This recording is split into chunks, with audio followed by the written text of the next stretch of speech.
त्रिशूलं च सार्गमायुधमुत्तमं दैत्यानां देहनाशाय भक्तानामभयाय च धारयन्त्यायुधानीत्थं देवानां च हिताय वै नमस्तेऽस्तु महारौद्रे महाघोरपराक्रमे महाबले महोत्साहे महाभयविनाशिनि त्राहि मां देवि दुष्प्रेक्षे शत्रूणां भयवर्धिनि प्राच्यां रक्षतु मामेन्द्रे अग्नेयामग्निदेवता दक्षिणे वतु वाराही नैररित्यां खड्गधारिणी प्राच्यां रक्ष प्रतीच्यां च रक्षेद्वाय ॐ प्राच्यां वारुणी रक्षेद्वायव्यां मृगवाहिनी उदीच्यां पातु कौमारी ऐशान्यां शूलधारिणी ऊर्ध्वं ब्रह्माणि मे रक्षेद्दधस्ताद्वैष्णवी तथा एवं दश दिशो रक्षेत् चामुण्डा शववाहना जया मे चाग्रतः पातु विजया पातु पृष्ठतः अजिता वामपार्श्वे तु दक्षिणे चापराजिता शिखामुद्योतिनी रक्षेत् धूमामूर्ध्नि व्यवस्थिता मालाधारी ललाटे च भ्रुवोद्यक्षे यशस्विनी त्रिनेत्रा च भ्रुवोर्मध्ये यमघण्टा च नासिके शङ्खिनी चक्षुषोर्मध्ये श्रोतयोर्द्वारवासिनी कपौलोकालिका रक्षेत् कर्णमूले तुशाङ्करी नासिकायां सुगन्धा च उत्तरोष्ठे च चर्चिका अधरे चामृतकला जिह्वायां च सरस्वती दन्तान् रक्षतु कौमारी कण्ठदेशे तु चण्डिका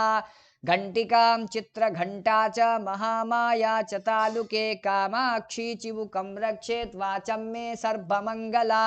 ग्रीवायां भद्रकाली च पृष्ठवंशे धनुर्धरी नीलग्रीवा वही कण्ठे नलिकां नलकूबरी स्कन्धयोः खड्गनी रक्षेद्बाहु मे वज्रधारिणी हस्तयोर्दण्डनी रक्षेदम्बिका चाङ्गुलीषु च नखाञ्चूलेश्वरी रक्षेत् कुक्षौ रक्षेत् कुलेश्वरी स्तनौ रक्षेन्महादेवी मनः शोकविनाशिनी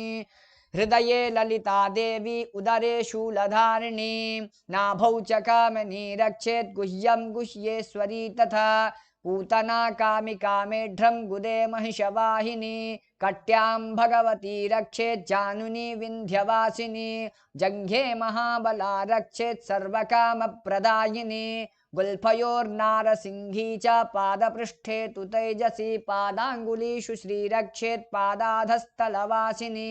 नखाञ्चूलेश्वरी नखान्दंश्राकराली च केशांश्चेवोर्ध्वकेशिनी रोमकूपेषु कौबेरी त्वचं वागीश्वरी तथा रक्तमज्जावसामांसा न्यस्थिवेदांशि पार्वती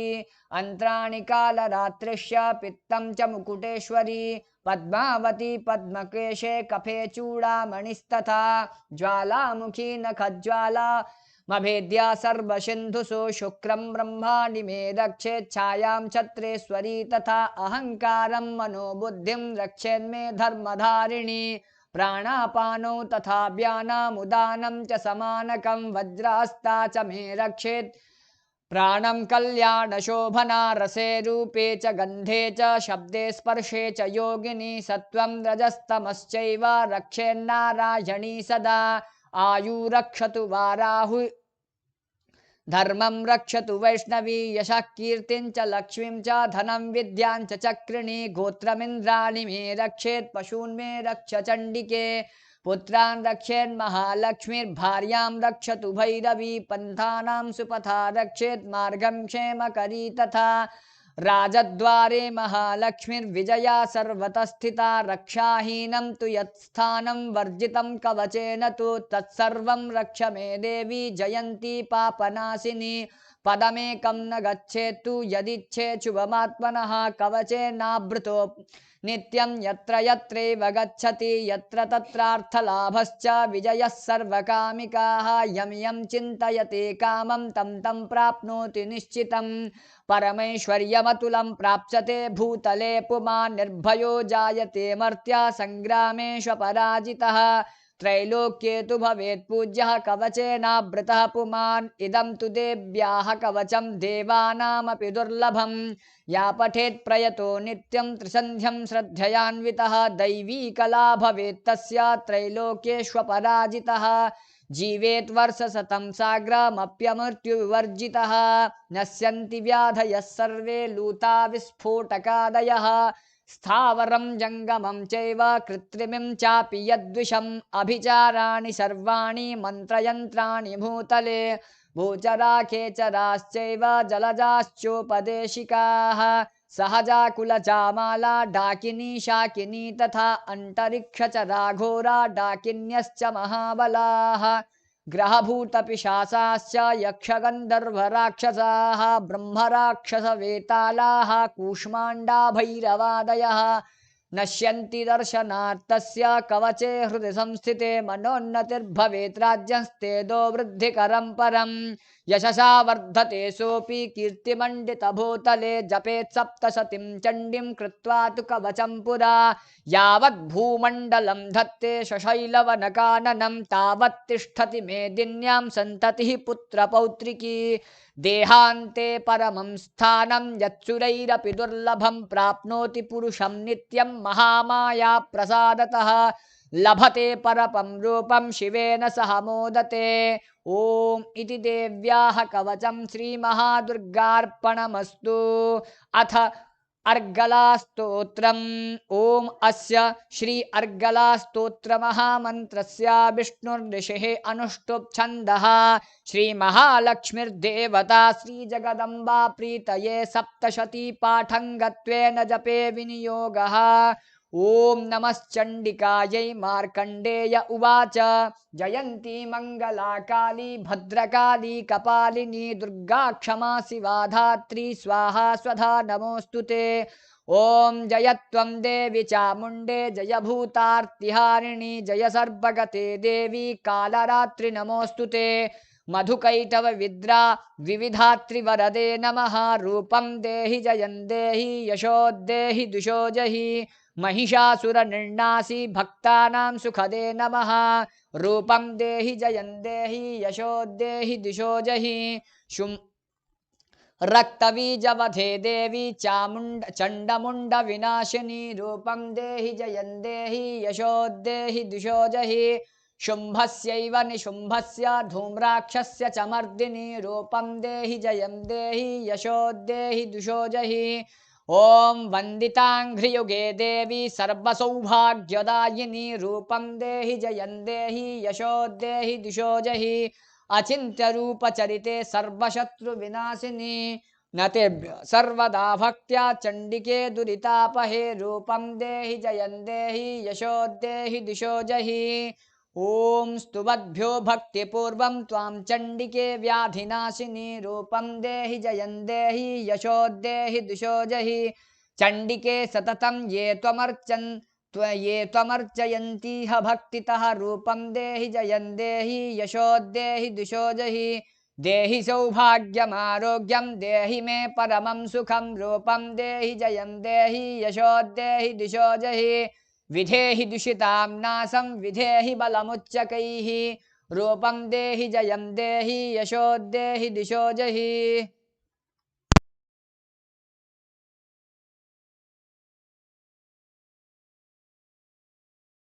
सुरासुरशिरोरत्न निगृष्टचरणेऽम्बिके रूपं देहि जयं देहि यशो देहि दिशो जहि विद्यावन्तं यशस्वन्तं लक्ष्मीवन्तं जनं कुरु रूपं देहि जयं देहि यशो देहि दिशो जहि ओम चतुर्भुजे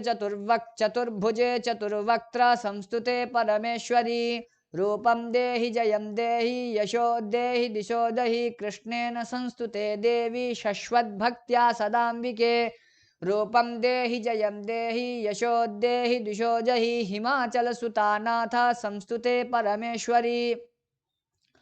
रूपं देहि जयं देहि यशो देहि दिशो जहि इंद्राणिपति ओम इंद्राणिपति सद्भाव पूजिते परमेश्वरी रूपं देहि जयं देहि यशो देहि दिशो जहि देवी प्रचंड दोर्दंड दैत्यदर्प विनाशिनी रूपं देहि जयं देहि यशो देहि दिशो जहि देवी भक्तजनोद्दाम मदत्तानंद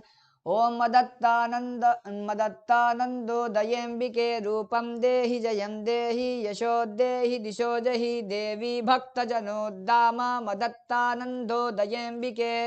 रूपं देहि जयं देहि यशो देहि दिशो दहि पत्नीं मनोरमां देहि मनोवृत्तानुसारिणीं तारिणीं दुर्गसंसार सागरस्य कुलोद्भवाम् ओम इदं स्तोत्रं पठित्वा तु महास्तोत्रं पठेन्नरः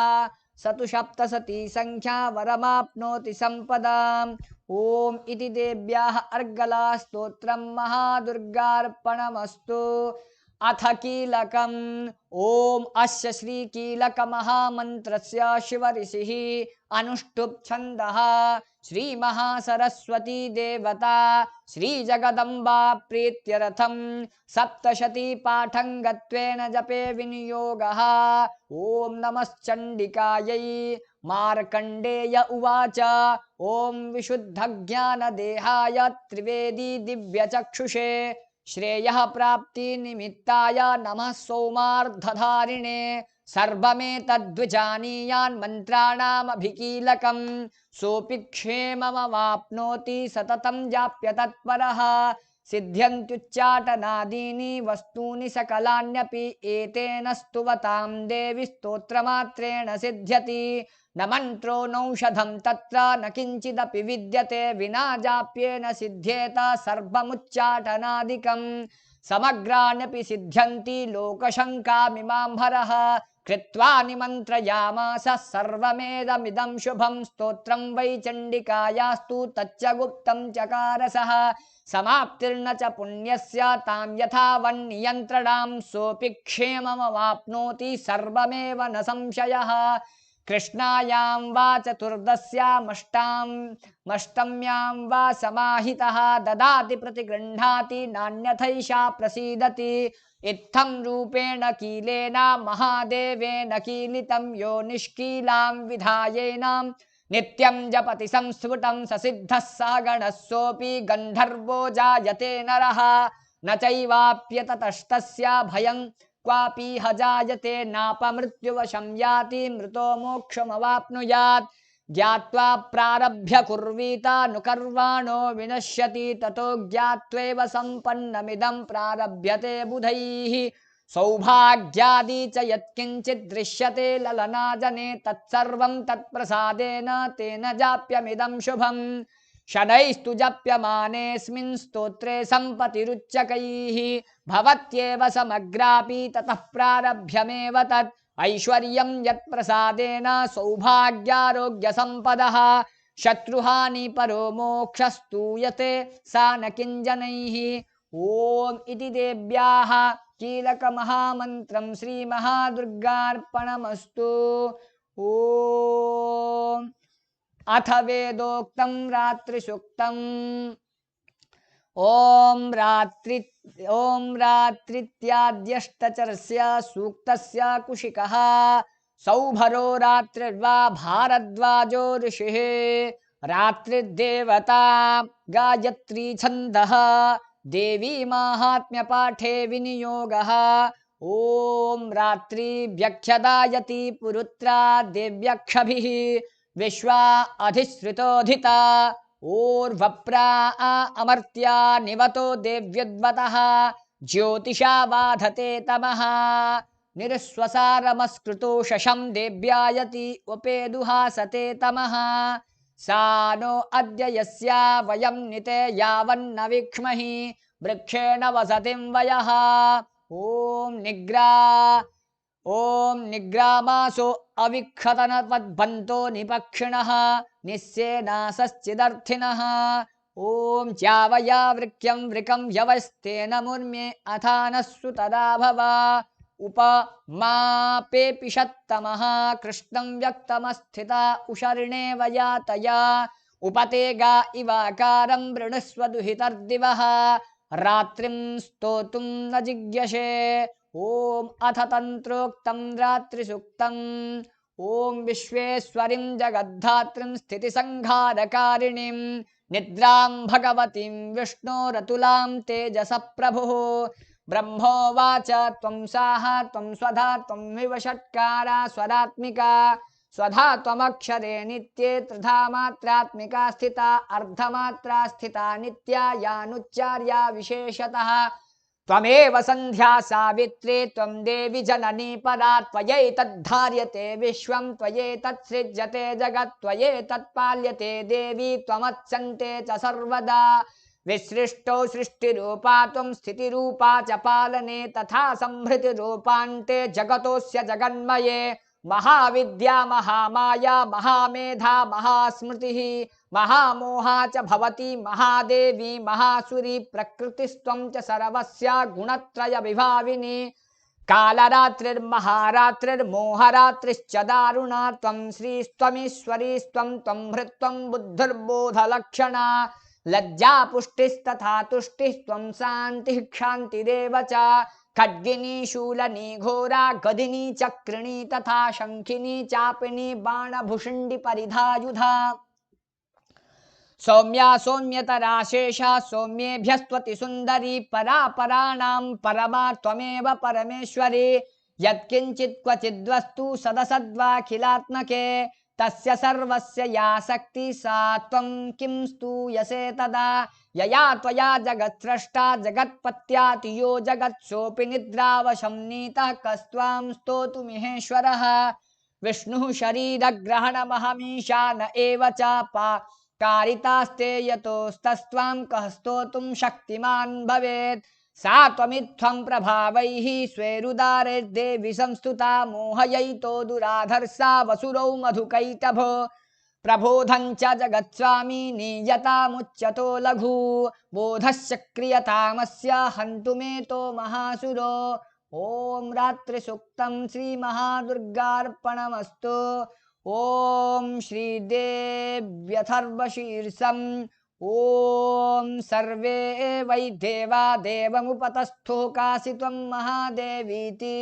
सा ब्रवीत अहं ब्रह्मस्वरूपिणी मत्तः प्रकृतिपुरुषात्मकं जगत् शून्यं च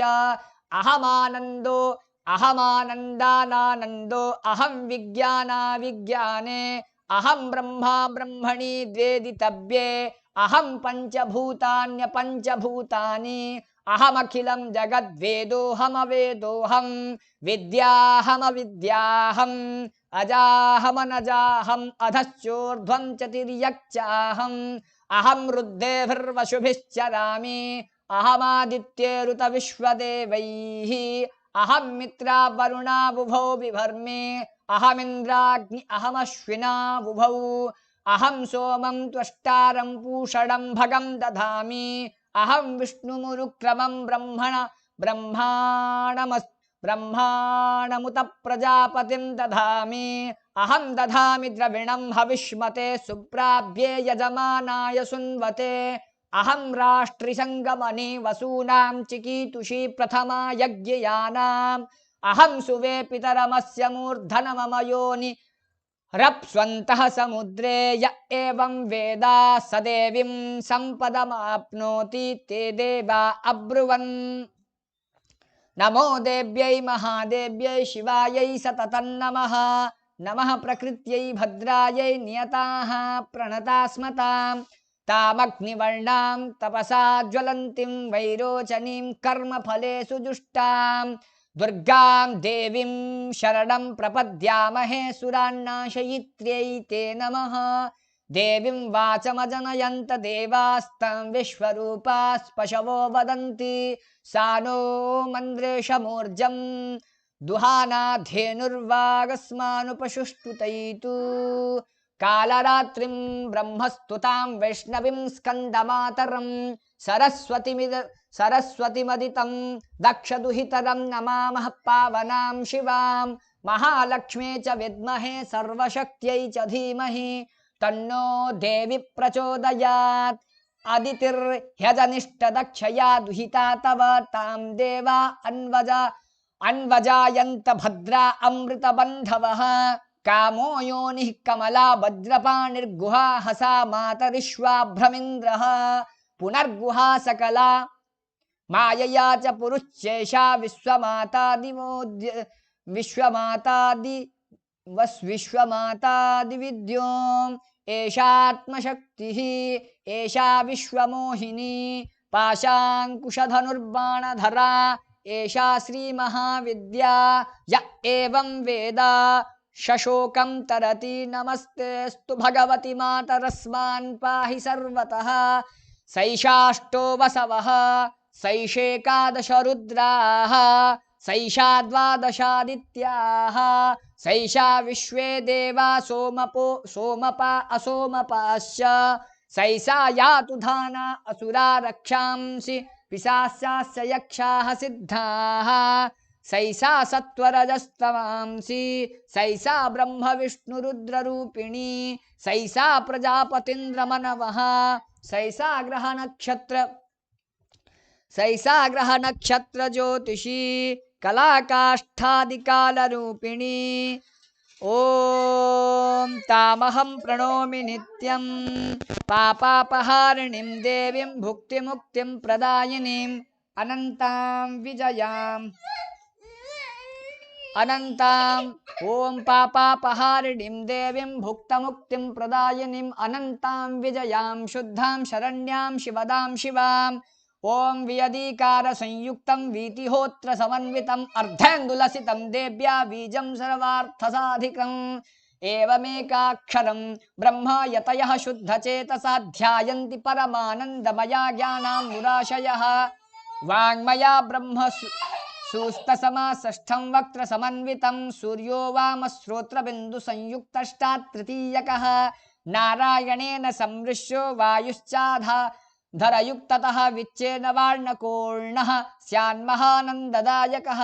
हृत्पुण्डरीकमध्यस्थां प्रातः सूर्यसमप्रभां पाशाङ्कुशधरां सौम्यां वरदाभयहस्तकां त्रिनेत्रां रक्तवसनां भक्तकामदुधां भजे नमामि तां महादेवीं महाभयविनाशिनीं महादुर्गप्रशमिनीं महाकारुण्यरूपिणीं यस्याः स्वरूपं ब्रह्मादयो न जानन्ति तस्मात् उच्यते अज्ञेया यस्या अन्तो न लभ्यते तस्मात् उच्यते अनन्ता यस्या लक्ष्यं नोपलक्ष्यते तस्मात् उच्यते अलक्ष्या यस्या जननं नोपलभ्यते तस्मात् उच्यते अजा एकैव सर्वत्र वर्तते तस्मात् उच्यते एका एकैव विश्वरूपिणी तस्मात् उच्यते नैका एकैव एवोच्यते अज्ञेयानन्ता लक्ष्या जैका नैकेति मंत्राणां मातृका देवी शब्दानां ज्ञानरूपिणी ज्ञानिनां चिन्मयातीता शून्यानां शून्यसाक्षिणी यस्याः परतरं नास्ति शैषा दुर्गा प्रकीर्तिता तां दुर्गां दुर्गमां देवीं दुराचार विघातिनीं नमामि भगवती भवभीतोऽहं संसारार्णं वतारिणीम् इदमथर्वशीर्षं योधीते स पञ्चाथर्वशीर्ष फलमाप्नोति इदमथर्वशीर्षमज्ञात्वा योर्चां स्थापयति शतलक्षं प्रजापतिलक्षं च प्राप्नोति ॐ दशवारं पठेत् यस्तु सद्यः पापैः प्रमुच्यते महादुर्गाणि तरति महादेव्याः प्रसादतः सायमधीयमानो दिवसकृतं पापं नाशयति प्रातर्धीयमानो रात्रिकृतं पापं नाशयति सायं प्रातः प्रयुञ्जानो अपापो भवति निशीथे तुरीय संध्यायां जप्त्वा वाक्सिद्धिर्भवति नूतनायां प्रतिमायां जप्त्वा देवता सान्निध्यं भवति प्राणप्रतिष्ठायां जप्त्वा प्राणानां प्रतिष्ठा भवति भौमाश्विन्यां महादेवी सन्निधौ जप्त्वा महामृत्युं तरति स महामृत्युं तरति स एवं वेद इत्युपनिषत् श्रीमहादुर्गार्पणमस्तु। ओम भगवत्यै नमः।